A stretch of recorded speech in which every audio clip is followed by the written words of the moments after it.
नमस्कार दोस्तों, कदम के आज के वीडियो में आप सभी का स्वागत है। तो पद्य साहित्य हमने शुरू कर दिया है और पद्य साहित्य का वीक फर्स्ट का शेड्यूल आप सभी लोगों के साथ शेयर कर दिया जा चुका है।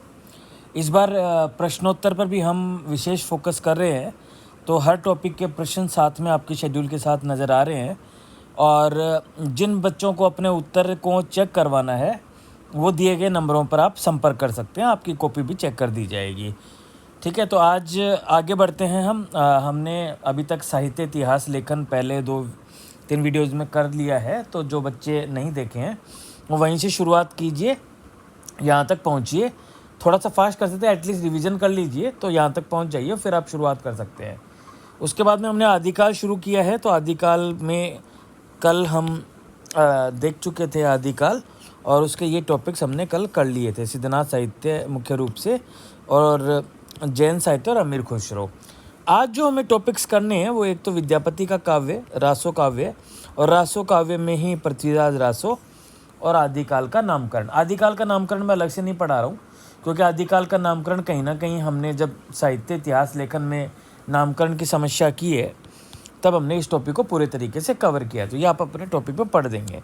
तो आज हमारा जो फोकस होगा वो विद्यापति और रासो, इन 2 टॉपिक्स पर हम फोकस करेंगे। ठीक है, तो चलिए शुरू करते हैं, जल्दी शुरू करते हैं, क्योंकि रिवीजन थोड़ा फास्ट होना चाहिए। ठीक है, तो देखिए विद्यापति का काव्य है और आदिकाल में आते हैं विद्यापति। जो सिलेबस में हमारे कवि हैं वो विद्यापति हमारे सिलेबस में भी हैं। ठीक है, अगर आदिकाल में अगर आप देखें, समझें, देखो डिटेल में टॉपिक्स को पढ़ना चाहिए जो आप पढ़ रहे हैं। मैं केवल रिवीजन पे कर रहा हूँ, हर चीज़ पे मैं फोकस नहीं करा सकता। नोट्स कम से कम पढ़िए, जब डिटेल में वीडियो की बात होगी तब हम डिटेल में समझेंगे। अभी थोड़ा फास्टर मोड में चलेगा ही चलेगा, लेकिन मैं हिंट करता चला जाऊँगा कि किन किन चीज़ों को कवर करते हुए निकलना है, वो चीज़ें आपके फोकस में होनी चाहिए। ठीक है, तो जैसे आदिकाल में 3 मुख्य रूप से धाराएं देखने को मिलती है, 3 तरह की रचनाएं देखने को मिलती है। एक धार्मिक रचनाएं हैं, एक श्रृंगार विद्यापति की और एक वीर की है। वीर के तहत हम रासो साहित्य पढ़ेंगे, है ना, श्रृंगार के तहत विद्यापति को पढ़ेंगे और धर्म के तहत हमने सिद्धनाथ को पढ़ लिया है। ठीक है, तो तीनों डायमेंशंस हम कवर करने की कोशिश कर रहे हैं। धर्म वाला हमने कर लिया था, तो आज हम श्रृंगार को, विद्यापति को पढ़ रहे हैं। तो विद्यापति का जो काव्य है उसकी 2 रचनाओं के कारण उनकी महत्वपूर्ण प्रसिद्धि है। उन 2 रचनाओं के नाम आपको निश्चित रूप से याद रहने चाहिए, वो है कीर्तिलता और पदावली। ठीक है, कीर्तिलता के बारे में पहले विशेषताएं देख लेते हैं, क्या है कीर्तिलता। तो कीर्तिलता में पहला तो प्रबंध काव्य है। देखिए लगभग आदिकाल के समय मुक्तक उतना प्रचलित नहीं हुआ था, तो लगभग प्रबंध काव्य आपको देखने को मिलेंगे। ठीक है, तो प्रबंध है, चरित्र मूलक काव्य है। चरित्र मूलक का मतलब किसी एक विशेष चरित्र के बारे में पूरा काव्य लिखा गया है। वो चरित्र कौन है? वो है राजा कीर्ति सिंह। कीर्ति सिंह के नाम पे ही कीर्तिलता इसका पड़ा है। ठीक है, तो अगर राजा की प्रशंसा करें, राजा के ऊपर चरित्र काव्य लिखे हैं, तो राशि परंपरा में या दरबारी परंपरा की सारी विशेषताएं इसमें देखने को मिलेंगी।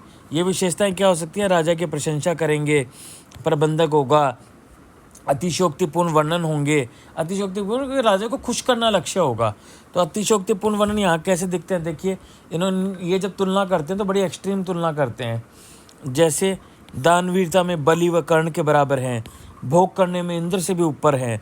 ऐसा भी उदाहरण दिए गए कि कीर्ति सिंह की सेना जब चलने लगती है तो धरती डगमगाने लगती है। तो ये अतिशयोक्तिपूर्ण वर्णन है। 1-2 उदाहरण ध्यान रख लेना, उतना ही कोट कर पाओगे। कुछ हद तक इसमें रासो काव्य की विशेषताएं भी देखने को मिलती है। जो इसकी सबसे बड़ी पहचान है वो ये है कि इसमें ऐतिहासिकता क्या है, अपने सही रूप में सुरक्षित है। मतलब फैक्ट्स और जो इतिहास लिया गया है वो सही लिया गया है। ठीक है, तो ये हुई कीर्तिलता की विशेषताएं। समझ में आ गई? रिवीजन करो तो प्रबंध काव्य, चरित्रमूलक, चरित्र कौन? राजा कीर्ति सिंह, दरबारी परंपरा में लिखा जाएगा निश्चित रूप से राजा, और अतिशयोक्तिपूर्ण वर्णन। ये चीज़ें यहाँ पर आपको देख। विद्यापति की जो दूसरी रचना है वो है पदावली। ये बड़ी प्रसिद्ध रचना है भाई, पदावली, है ना। इसकी मूल, विद्यापति जी की जो मूल प्रसिद्धि है वो इसी पदावली रचना की वजह से है, क्योंकि ये श्री कृष्ण भक्ति में लिखी गई रचना है। श्रृंगार भी इसमें है महत्वपूर्ण रूप से। तो कृष्ण भक्ति की हिंदी की पहली रचना का इसको श्रेय जाता है। ये एक परंपरा को विस्तार देती है। कौन सी परंपरा? जो जयदेव ने शुरू की थी गीत गोविंद के माध्यम से।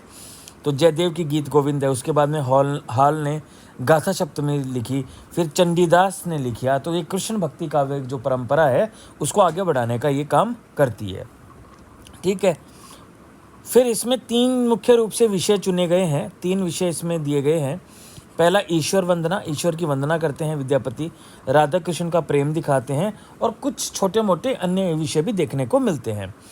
ईश वंदना में किसकी आराधना करते हैं? दुर्गा, सीता, गंगा, इन सब की स्तुति करते हुए ये विद्यापति जी वहाँ पर इन्होंने स्तुति की है। ठीक है, राधा कृष्ण प्रेम में इन्होंने संयोग श्रृंगार को दर्शाया है और अन्य विषय में शिव विवाह, यहाँ शिव विवाह का इन्होंने संदर्भ लिया है, तो शिव विवाह भी अपने काव्य में ये दिखाते हैं।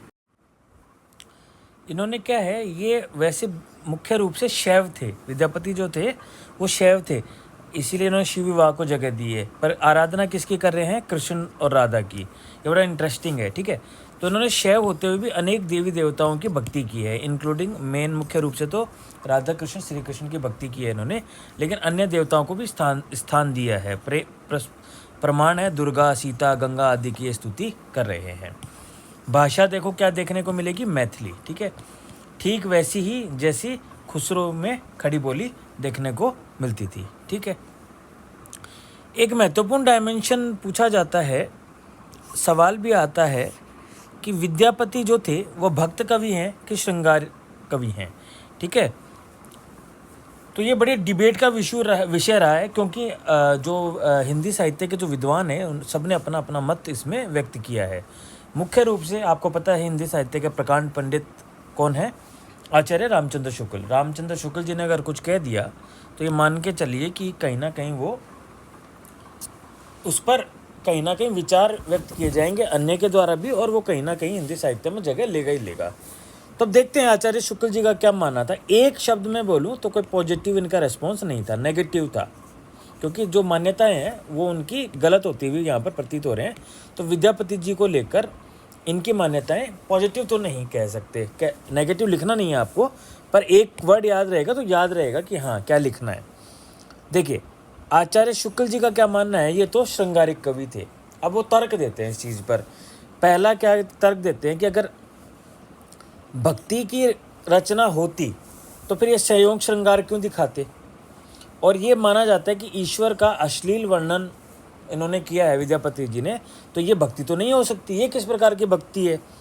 दूसरा कहते हैं कि जब ये शैव थे तो शिव की भक्ति करते, इन्होंने फिर श्री कृष्ण की भक्ति क्यों की। और ये कहते हैं कि इस रचना के अंत में यह प्रदर्शित होता है कि रचना के केंद्र में प्रतीकात्मक रूप से मुख्यतः शिव सिंह ही हैं, राधा व कृष्ण तो बहाना मात्र है। मतलब ये कोई भक्ति नहीं कर रहे हैं, ये प्रतीकात्मक रूप से राधा और जो कृष्ण हैं उनको प्रतीकात्मक रूप से इन्होंने अपने काव्य में स्थान दिया है। ठीक है, और बहुत आक्रामक रूप से भी लिखते हैं शुक्ल जी। ये बड़ा उनका फेमस कोटेशन है, ये ध्यान रखना आप, मैंने बहुत जगह यूज़ किया था इसको। आजकल आध्यात्मिक रंग के चश्मे बहुत सस्ते हो गए हैं, उन्हें बढ़ा चढ़ाकर कुछ लोगों ने गीत गोविंद को आध्यात्मिक संकेत बताया है, ठीक वैसे ही जैसे विद्यापति के इन पदों को भी, मतलब आध्यात्मिक पद इनको मान लिया गया है। ये गलत सोच रहे हैं लोग। विद्यापति शैव थे, उन्होंने इन पदों की रचना श्रृंगार की दृष्टि से ही की है, भक्ति के रूप में नहीं। साफ साफ कह रहे हैं कि ये श्रृंगारिक कवि थे, भक्ति इनका काव्य का मुख्य जो विशेषता थी वो नहीं थी। ठीक है, अब देखिए बाकी लोग क्या कह रहे हैं। बाकी लोग जो शुक्ल जी के साथ हैं, डॉक्टर रामकुमार वर्मा ने कहा है कि भाई मतलब इनके जो पद थे ना श्री कृष्ण और संयोग श्रृंगार के, वो कहीं ना कहीं इतने प्रभावी कहना थोड़ा गलत होगा, मतलब वो थोड़ा सा ज़्यादा एग्जाजरेट कह सकते हो, या थोड़ा आगे बढ़ गए थे। तो काफ़ी लोगों को लगा कि ये तो वासना है, श्री कृष्ण व राधा संबंधी जो पद लिखे हमने भक्ति ना होकर क्या है, वासना है। बच्चन सिंह ने तो खजुराहो के मंदिर से आध्यात्मिकता कह दी है इसको। ठीक है, तो ये दो तीन मत आप ध्यान रखना। जॉर्ज ग्रियर्सन का क्या मानना है, राधा व कृष्ण प्रतीक है, राधा जीवात्मकता का तो कृष्ण परमात्मा का। जीवात्मा परमात्मा से मिलने के लिए निरंतर प्रयत्नशील है, तो इन्होंने इस रूप में इसको देखा है। लेकिन सिरे से हम नहीं कह सकते कि भाई जो विद्यापति जी हैं वो श्रृंगारिक कवि हैं। क्यों? क्योंकि उन्होंने भक्ति के जो पद लिखे हैं वो पद श्री कृष्ण और राधा के हैं। श्री कृष्ण की भक्ति की है उन्होंने। तो हमें क्या तर्क देने हैं, भक्त क्यों कहा जाना चाहिए? कि अगर ये अश्लील ही होते तो फिर मंदिरों में क्यों गाते भाई इनको? ठीक है। और यदि राधा कृष्ण के संयोग का वर्णन करने के लिए सूर को भक्त माना जा सकता है तो भाई हम विद्यापति को क्यों ना मान ले? ठीक है। तो ये भक्ति के संदर्भ में उनके भक्त मानने के मत हैं। अब देखिए, अब निष्कर्ष क्या लिखेंगे? वही, कोई सर्वमान्य हल नहीं निकाला जा सकता। बैलेंस अप्रोच रखते हुए हम इसे श्रृंगार समन्वित भक्ति के पद मान लेने चाहिए। विद्यापति को श्रृंगार समन्वित भक्ति का कवि माना जा सकता है। ठीक है। अब हम बात करते हैं विद्यापति जी ने कृष्ण और राधा का जो चरित्र अपने काव्यों में प्रस्तुत किया है उनकी क्या विशेषताएं देखने को मिलती हैं। आप भूमिका में लिख सकते हैं कि साहित्यिक परंपरा में जिस भारतीय मिथक का सबसे अधिक रूप परिवर्तित हुआ है वो है श्री कृष्ण। कौन कौन सा रूप है? ठीक है, देखिए 3 वर्ड रट लीजिए। पहला है शील, दूसरा है श्रृंगार और तीसरा है शक्ति। ठीक है, इसी पे सारी कहानी चलेगी। ठीक है, शील का गुण हो गया जो जैसे राम है, प्रभु राम है ना। रामायण आपने अगर देखी हो टीवी पे तो शील का जो गुण है ना वो राम में देखने को मिलता है। उदात्त भाव होगा उनमें, संयम होगा, धैर्य होगा, एक अलग ही पर्सनैलिटी निकल कर आती है। श्रृंगार क्या हो गया? श्रृंगार आप श्री कृष्ण का बाल रूप देखो, प्रेम जहाँ आता है वो श्रृंगार में ही आता है, ऐसा समझिए। शक्ति मतलब पावर, जैसे जहाँ पे शक्ति, दुर्गा माता को याद करो, वो शक्ति का प्रतीक है। ठीक है, तो ये 3 हैं। अब श्री कृष्ण का तीनों रूपों में कहीं ना कहीं वर्णन हुआ है। अब कौन सा रूप किसने वर्णित किया ये एक अलग बात है, पर ये तीनों रूप कृष्ण के मिथक में हमको देखने को मिलते हैं। अब हम देखते हैं कि विद्यापति जी हैं उन्होंने कौन सा वाला रूप पर ज़्यादा फोकस किया है। देखिए, महाभारत व गीता, तुलनात्मक लिखना होता है हमको, तो अगर महाभारत व गीता से तुलना करें अगर अपन, तो महाभारत और गीता में कौन है, उद्देश्य क्या था, श्री कृष्ण का उद्देश्य क्या उनके प्रेम की ज़्यादा चर्चा की गई है? बिल्कुल नहीं। उनका उद्देश्य, गीता का उपदेश लिखा गया है ताकि भला हो किसका, समाज का, है ना। तो जो लोक मंगलकारी पक्ष है वो लोक रंजक पक्ष पर क्या है, हावी है। ठीक है, लोक मंगलकारी जो पक्ष है वो लोक रंजक पर क्या है, भारी है। तो केंद्र में कौन होगा बताओ? शील। कौन होगा? शील। श्रृंगार क्या है? पीछे है, श्रृंगार केंद्र में नहीं है। जैसे यदा यदा ही धर्मस्य, ये वाला जो कोटेशन है ये आप लिख सकते हो। ग्लानिर्भवति भारतम, ऐसे करके कोटेशन है कि जब जब धर्म की हानि होगी तब तक ईश्वर को अवतार लेने पड़ेंगे। ठीक है, तो ये कहानी है। ठीक है, अब विद्यापति के कृष्ण क्या है? विद्यापति के कृष्ण गीता के कृष्ण की तुलना में गीत गोविंद गाथा सप्तमी के कृष्ण जैसे हैं। मतलब इनके केंद्र में क्या है? श्रृंगार, ना कि शक्ति व सील। हाशिए पर चला जाता है शक्ति व सील। कैसे प्रूव होगा? कृष्ण इतने सुंदर हैं कि राधा को प्रतीत होता है कि इतना सौंदर्य तो स्वप्न में ही हो सकता है। ठीक है, या तो आप ये वाला यूज़ कर सकते हो, या आप यूज़ कर सकते हो कृष्ण इतने सुंदर है कि उनको देखते देखते पूरा जीवन समाप्त हो जाए तो भी मन को संतोष नहीं मिलता। सॉरी, इन दोनों में से आप एक यूज़ कर लो, एक उदाहरण दे सकते हो और इनमें से भी एक कोई उठा लेना, बट मूल जो था वो ये है। ठीक है, अब देखते हैं राधा का व्यक्तित्व भी अलग अलग कवियों ने अलग अलग तरीके से बताया है। किसी ने कृष्ण के बराबरी का दर्जा दिया है, तो विद्यापति जी ने कृष्ण के बराबरी का दर्जा दिया है। राधा का अप्रतिम सौंदर्य सुंदर उपमानों से तुलना की गई है। इतना अप्रतिम सौंदर्य दर्शाया है कि कृष्ण पहली बार देखते प्रेम से विकल हो उठे। और इसमें केवल बाहरी सौंदर्य नहीं, आंतरिक सौंदर्य भी दर्शाया है। सूर के यहाँ विरह सघनता में राधा के यहाँ दिखता है, वो है ही, परंतु यहाँ विद्यापति के यहाँ भी दिखता है। मतलब कहने का मतलब है कि जैसे सूर को जब हम पढ़ेंगे तो सारा जो विरह है ना गोपियों या विशेष रूप से राधा में दिखाया है, पर विद्यापति ऐसे कवि थे जिन्होंने विरह को न केवल गोपियों और राधा तक सीमित रखा, बल्कि कृष्ण के यहाँ भी वियोग दिखाया है। तो ये एक महत्वपूर्ण विशेषता है। एक चीज़ जो ध्यान रखनी है कि कौन राधा को किस प्रकार प्रेजेंट कर रहा है। ऐसा याद रखिए, जैसे जैसे समय बढ़ेगा राधा छोटी होती चली जाएगी।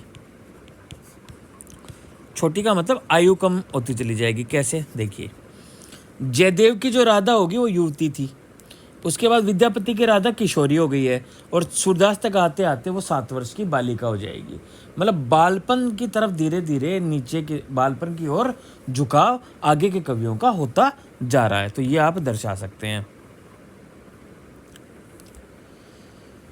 अब लास्ट में कंक्लूड करते हुए आप लिख सकते हैं कि उनके काव्य में यह चरित्र इतना प्रभावशाली था कि आगे के अधिकांश कवि, चाहे वे सूर हों, बिहारी हो, गणानंद हो या भारतेंदु हों, इस राधा के चरित्र को नकार नहीं सके। ठीक है, तो उन्होंने परंपरा को आगे बढ़ाया है।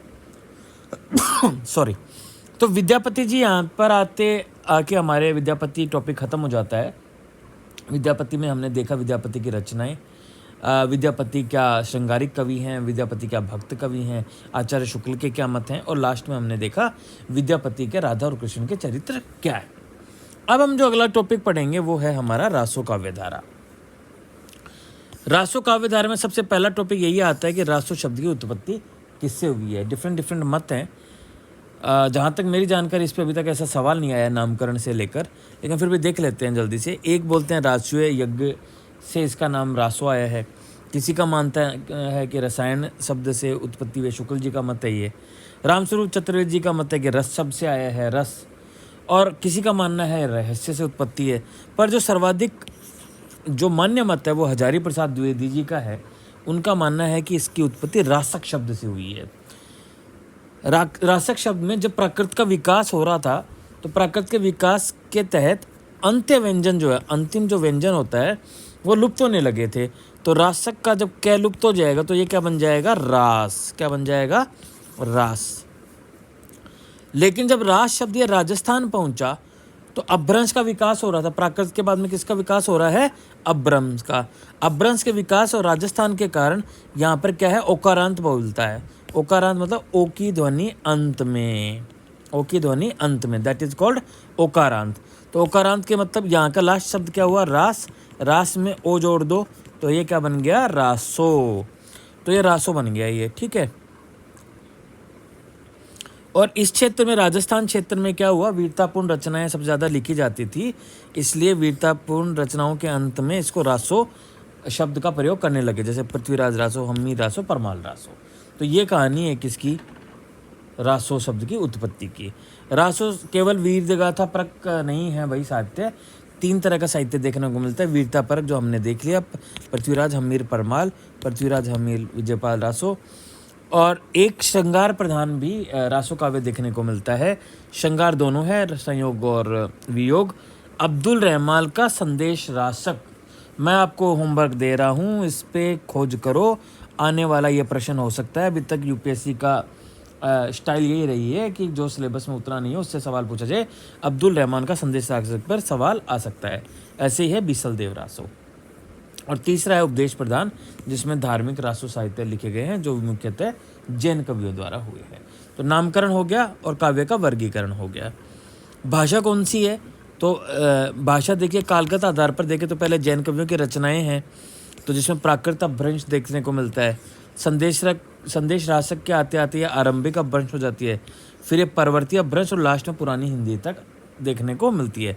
तो प्रॉपर जो भाषा का विकास खंड है वो इसमें देखने को मिलता है। भाषा साहित्य में भी हम पढ़ेंगे इसको। प्रवृत्ति के आधार पर देखें तो 2 तरह की प्रवृत्ति यहाँ पर देखने को मिलती है, डिंगल और पिंगल। इसको डिटेल में देख लेते हैं। डिंगल पिंगल क्या है। डिंगल पिंगल भाषा की शैलियाँ हैं। ठीक है।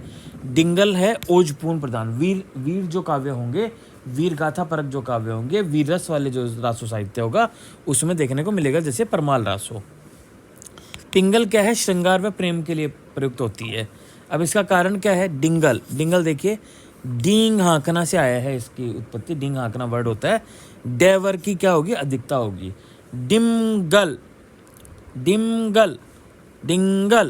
तो डिम प्लस गल से निकला ये, तो गले से डमरू जैसी ओजपूर्ण ध्वनियाँ निकलने के आधार पर इसे क्या माना गया, डिंगल माना गया।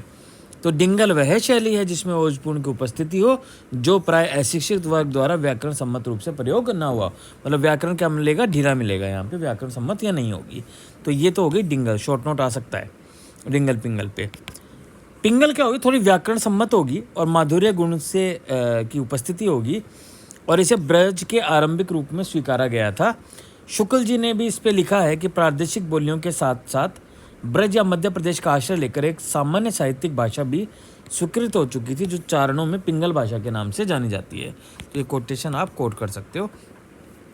पिंगल छंद शास्त्र के रचयिता का नाम भी माना जाता है कि पिंगल छंद शास्त्र के रचयिता का नाम है। डिंगल व पिंगल दो भिन्न भाषाएं नहीं, एक ही भाषा की दो शैलियाँ, जो मैंने शुरू में आपको बता दिया। तो ये डिंगल पिंगल हो गया। अगला जो टॉपिक है वो है पृथ्वीराज रासो का महाकाव्यात्मकता। ठीक है, कि क्या ये एक महाकाव्य है कि नहीं है। अब देखिए किसको महाकाव्य कहा जा सकता है, पहली चीज़ तो ये समझनी है। ठीक है, महाकाव्य किसको कहा जा सकता है। ठीक है, देखिए महाकाव्य कोई होगा कि नहीं होगा, इसके दो पैरामीटर्स हैं, दो तरह के पैरामीटर्स हैं। पहला है एक पारंपरिक मतलब पुराना, और दूसरा है आधुनिक नया वाला, है ना। तो पारंपरिक और आधुनिक, पहले कसौटियाँ समझो कि इन दोनों की कसौटियाँ क्या है। तो पहले हम देख लेते हैं पारंपरिक अगर महाकाव्य कहा जाएगा तो उसकी कसौटी क्या है। ठीक है पहला है कि महाकाव्य का नायक जो है वो धीरोदात्त होना चाहिए। धीरोदात्त का मतलब है धीर प्लस उदात्त। धीर का मतलब धैर्य वाला होना चाहिए, और उदात्त मतलब कोई अच्छा कार्य करने वाला होना चाहिए, उदात्त। ठीक है, जैसे प्रभु श्री राम धीर भी हैं, उदात्त भी है, उनका चरित्र जो है। यहाँ पर देखें अगर तो पहले ये देख लेते हैं कसौटियाँ क्या हैं, है ना। धीरोदात्त होना चाहिए, और नायक धीरोदात्त हो तथा उच्च कुल का होना चाहिए। काव्य जो है उसमें 3 रसों में से एक मुख्य रस होना चाहिए। अंगिरस का मतलब होता है मुख्य रस। वीर, श्रृंगार या शांत रस में से एक मुख्य रस के रूप में होना चाहिए। कम से कम 8 या अधिक सर्गों में होना चाहिए। वो सर्ग होता है मतलब एक शैली होती है जिसमें कितने दोहे डाले गए हैं, या जो चौपाई है उसके रूप में लिखा गया है, 2 चौपाई का बनाया गया है, ऐसे करके एक शैली है, उसको बोलते हैं सर्ग। सर्ग के लिखने के तरीके, 2 चौपाई मिलके एक सर्ग बन सकता है, ऐसा हो सकता है। ठीक है, तो 8 से अधिक सर्ग होने चाहिए। छंदों का वैविध्य होना चाहिए। चारों पुरुषार्थों का वर्णन होना चाहिए। मंगलाचरण होना चाहिए। मंगलाचरण से शुरुआत होनी चाहिए। सज्जन की तो प्रशंसा और दुर्जन की क्या हो, निंदा हो, ऐसे तत्व इसमें देखने को मिलने चाहिए। अब देखते हैं कि पृथ्वीराज रासो में है क्या। भाई पृथ्वीराज का जो नायक है वो धीरोदात्त है क्या। पृथ्वीराज राजसी कुल का है, क्षत्रिय है, वीरता जैसे गुण को धारण करता है, तो धीरोदात्त कहा जा सकता है। ये दोनों पॉइंट हो गए। वीर इसका अंगिरस है, तो एक रस मिल गया हमको। ठीक है, तो वीरता का प्रभाव ही छूटता है, तो अंगिरस वीरता का प्रभाव माना जा सकता है। 8 सर्ग से ज़्यादा हैं इसमें। छंदों का वैविध्य है क्या, बिल्कुल है इसमें। 68 प्रकार के छंद इस रचना में देखने को मिलते हैं। चंद्रबरदाई जो इसके रचयिता हैं उनको हिंदी में छंदों का राजा कहा जाता है, तो छंद ना हो ऐसा हो ही नहीं सकता। तो इसमें पर्याप्त छंद भी हैं। तो इन आधारों पर देखें तो ये महाकाव्य कहा जा सकता है, क्योंकि सारे सेटिस्फाई करता है। लेकिन अगर परंपरागत कसौटियों पर देखें तो क्या होगा। परंपरागत कसौटियाँ क्या कहते हैं, कथानक पे आ जाती हैं चीज़ें। उदात्त तो कथानक होना चाहिए, चरित्र भी उदात्त होने चाहिए, भाव भी उदात्त होना चाहिए, उदात्त कार्य होना चाहिए। उदात्त क्या होनी चाहिए, शैली होनी चाहिए। अब कथानक उदात्त है क्या, भाई इसमें जो चर्चा हुई है वो समर्थ वीर के रूप में उनकी चर्चा हुई है। किसकी, पृथ्वीराज की। ठीक है, धैर्य जैसे उदात्त कथानक है क्या। तो देखिए समर्थ और वीर तो हैं, लेकिन संयम व धैर्य जैसे लक्षण कम देखने को मिलते हैं। और अनुदात्त कार्य का 14 विवाह किया था उन्होंने, जो भी अनुदात्त कार्य कोई अच्छा काम तो नहीं है। वीरता तो उदात्त है, लेकिन स्वयं को मारना क्या उदात्त है, नहीं है।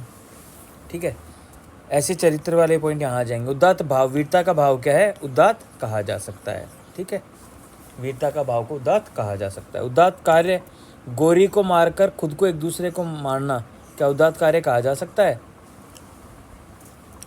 उदात्त शैली, छंद अलंकार कथानक होता है, रूढ़ि का प्रयोग, व्याकरणिक पक्ष कमजोर। मतलब क्या है छंद और अलंकार तो हैं इसमें, ठीक है, छंद और अलंकार तो हैं, रूढ़ि का प्रयोग भी किया गया है और व्याकरणिक पक्ष लेकिन कमजोर नजर आता है, तो उदास शैली तो उसको नहीं कहा जा सकता। तो अगर इन सबको देखें कहीं ना कहीं थोड़ी थोड़ी कुछ ना कुछ कमी रह जा रही है, तो इन कसौटियों पर देखें तो महाकाव्यात्मकता क्या नज़र आती है? कमज़ोर नज़र आती है। तो अंत में हम क्या कहेंगे कि भाई पारंपरिक कसौटियों पर तो प्रभावी रूप से महाकाव्य सिद्ध होता है, लेकिन आधुनिक कसौटियों पर यह कुछ सीमाओं के साथ ही महाकाव्य कहा जा सकता है। अब अगर ये महाकाव्य है तो कौन सा वाला महाकाव्य है? तो महाकाव्य के प्रकार ये हैं, चरित्र प्रधान हो सकता है, भाव प्रधान हो सकता है, घटना प्रधान हो सकता है और वर्णन प्रधान हो सकता है। चरित्र प्रधान में मतलब कि एक ही चरित्र पे बार बार उसी की बात की गई होगी। तो केवल पृथ्वीराज रासो के ही, पृथ्वीराज चौहान की ही बात नहीं की गई है, बाकी भी बात की गई है, तो केवल चरित्र प्रधान काव्य नहीं कहा जा सकता।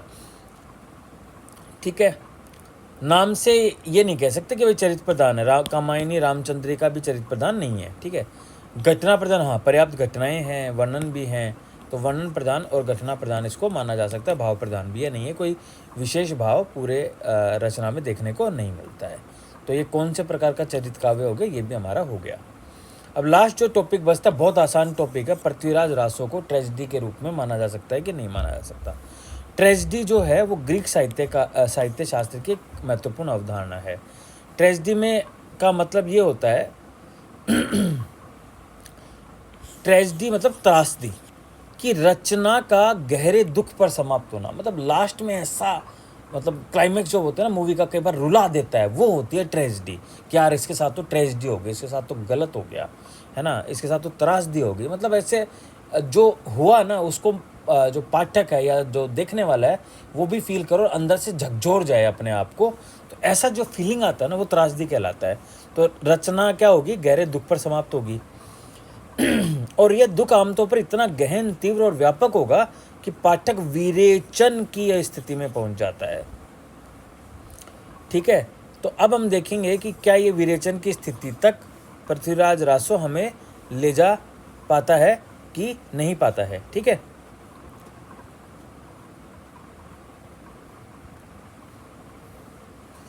अब देखिए त्रासदी की शुरुआत होती है उसके नायक से। नायक कैसा होगा? भोला भाला, भद्र पुरुष। अच्छा, मतलब क्यों होगा? क्योंकि वह साहस और नैतिकता के अतिरिक्त नैतिक मजबूती भी पाठक के बीच मतलब वो अच्छा करना चाहेगा, तो पाठक की सिंपैथी जुड़ेगी उसके साथ कि यार ये बंदा तो अच्छा करना चाह रहा है, तो मैं उसके साथ प्यार होगा उसको, मतलब उससे जुड़ने का प्रयास करेगा कि यार बढ़िया बंदा है। तो नायक क्या होना चाहिए? भद्र होना चाहिए। अब देखिए पृथ्वीराज के भीतर नायक वाले गुण क्या थे? निष्कंप था, वो दृढ़ था, न्यायप्रिय था। कन्या को सजा दे दिया क्योंकि उसने राजनीतिक मर्यादाओं का पालन अतिक्रमण किया है, जबकि कन्या उसको कन्या से लगाव था उसको। ऐसे ही कैमास का वध कर दिया। राज पुरुष प्रेम के नाम पर अपना वर्ग अनुशासन न भूले। अंत में अंधा होने के बावजूद सब संकेतों के आधार पर गोरी को मार देता है।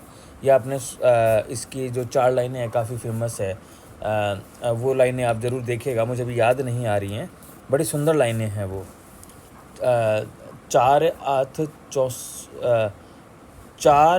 64 ऐसे करके कुछ है, सॉरी मुझे भी याद नहीं आ रही, आप ज़रूर देखिएगा उसको।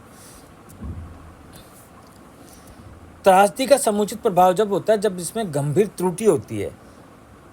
ट्रेजिक नायक इसलिए हारता है क्योंकि अति नैतिक होने के बावजूद उससे कोई व्यवहारिक भूल हो जाती है। गोरी को अब यहाँ पे भूल क्या हुई? 6 बार युद्ध में हरा दिया, फिर भी छोड़ दिया, इसको बोलते हैं हेमर्शिया, गलती। सही राजपूती नैतिकता के अंततः उसकी पराजय व मृत्यु का कारण बनती है। तो गोरी को अंतिम बार छोड़ना ही उसका हेमर्शिया है, नैतिक भूल है। अगर ध्यान से देखें तो त्रासद जो तत्व है ना बहुत पहनेपन के साथ नजर आता है पृथ्वीराज रासो में।